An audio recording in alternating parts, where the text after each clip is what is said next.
For question 24, I want to first factor out the GCF.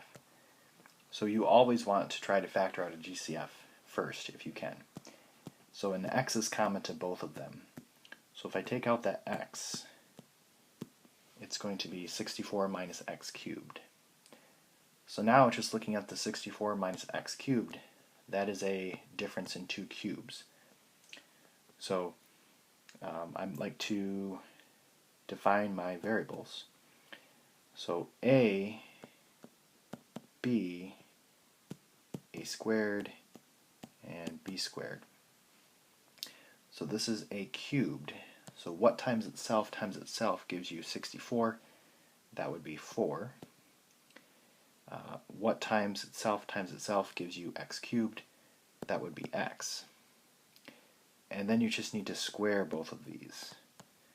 So 4 squared is 16, x squared is x squared. So these are the values that I want to plug into the formula.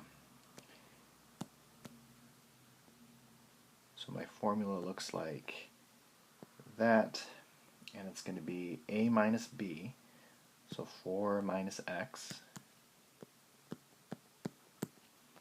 and then a squared, so 16, plus ab, that means you want to multiply a times b, so that would be plus 4x, and then plus b squared, which is x squared, so plus x squared, and that would be, well, actually that's not our final answer.